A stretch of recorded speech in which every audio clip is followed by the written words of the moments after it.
এই শীতে অনেকের প্রেম হবে, বিয়েও হবে, আর তোর আর আমার সর্দি কাশি হবে। শালার এই শীতে অনেকেই কম্বল বিতরণ করে, শালা কেউ বউ বিতরণ করে না। আরে বেটা গত মাসেই তো গোসল করলাম, আজকে আবার কিসের গোসল? আরে বেটা তোরে কতবার কইছি এই শীতের সময় ফানি কথা বলবি না, এই ফাটা ঠোঁট নিয়ে হাসতে গেলে ব্যথা লাগে। শালার যে শীত পড়ছে, কম্বলের ভিতর থেকে তো বের হয় মুশকিল। কিরে বন্ধু, তুই এত শীতে হঠাৎ বাহিরে কেন? আর বলিস না বন্ধু, কম্বলের ভিতর শুয়ে শুয়ে ফেসবুক চালাচ্ছিলাম, হঠাৎ একটা পোস্ট দেখলাম, ক্লাস 6 এর মেয়ে স্ট্যাটাস দিয়েছে, জামাই থাকলে সঙ্গে শীত লাগে না অঙ্গে। এটা দেখে তো আমি সঙ্গে সঙ্গে কম্বলের ভিতর থেকে বের হয়ে আসলাম। থাক বন্ধু, আর কষ্ট বাড়াস না। ক্লাস 6 এর মেয়ে প্রেম করে, আর আমাদের 20 বছর হয়ে গেল, আজ পর্যন্ত একটা গার্লফ্রেন্ড পাইলাম না। আরে গার্লফ্রেন্ড পাবো কিভাবে? যে কুয়াশা পড়ছে, এই কুয়াশার মধ্যে তো গার্লফ্রেন্ড খুঁজে পাওয়াই মুশকিল। আচ্ছা বন্ধু বাদ দে, তুই কি আজকে গোসল করেছিস? আরে বেটা গত মাসেই তো গোসল করলাম, আজকে আবার কিসের গোসল? এইটা তুই একদম ঠিক কথা বলছিস বন্ধু। শীতের সময় কি প্রতিদিন গোসল করা যায় নাকি? এতদিন করছি অবহেলা, এখন বুঝতেছি ঠেলা।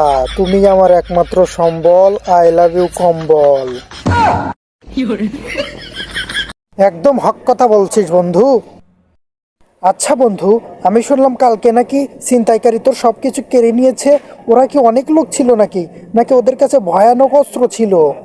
আরে না বেটা, ছিনতাইকারী একজনই ছিল। ও আমার পথ আটকে বলল, যা আছে সবকিছু দিয়ে দে, তা না হলে ঠান্ডা পানি তোর মাথায় ঢেলে দেবো। হয়তো আমি সবকিছু দিয়ে দিলাম। আমি গোসল করি না 14 দিন, আর ও ঠান্ডা পানি আমার গায়ে ঢেলে দিতে চায়। তো আমার জিনিসপত্রই আগে না আমার জান আগে? এটা ঠিক বলছিস তুই। শালার এই শীতে অনেকেই কম্বল বিতরণ করে, শালা কেউ বউ বিতরণ করে না। এইটা তুই একদম ঠিক কথা বলছিস বন্ধু।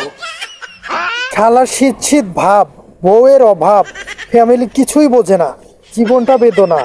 ঠিক বলছিস বন্ধু, এই শীতে অনেকের প্রেম হবে, বিয়েও হবে, আর তোর আর আমার সর্দি কাশি হবে। একদম হক কথা। আরে বন্ধু, 10 দিন আগে মোকলেস বিয়ে করে নিয়ে আসছে। ওর বউকে আমি বললাম, ভাবি আপনি কি এই শীতে প্রতিদিন গোসল করেন? ওর বউ আমাকে কি বললো জানিস? যে মন পরিষ্কার থাকলে গোসল করার কি দরকার। আচ্ছা বন্ধু একটা কথা, শীতকালে বিয়ে করলে কি গরমকালে বউ ফেরত দেওয়া যাবে? তুই ভাই আর ফানি কথা বলিস না, ফাটা ঠোঁট নিয়ে হাসতে কষ্ট হয়। তাই নাকি? কালকে আমার সাথে কি হয়েছে জানিস বন্ধু? আমি আইসক্রিমের দোকানে আইসক্রিম কিনতে গেছি, সবাই আমার দিকে এমন ভাবে তাকিয়েছিল যেন আমি গাঞ্জা কিনতে গেছি।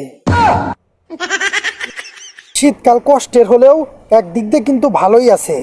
এই যে দেখ, কালকে আমি আমার বাপের সামনে বিড়ি খাইলাম, আমার মুখ দিয়ে ধোঁয়া বের হলো, আমার বাবা কিছুই বললো না, ভাবলো যে আমার মুখ দিয়ে শীতের ধোঁয়া বের হচ্ছে। আচ্ছা বন্ধু, তুই সত্যি করে বলতো, তোর ঠান্ডা লাগে না শীত লাগে? আরে বেটা তোরে কতবার কইছি এই শীতের সময় ফানি কথা বলবি না, এই ফাটা ঠোঁট নিয়ে হাসতে গেলে ব্যথা লাগে।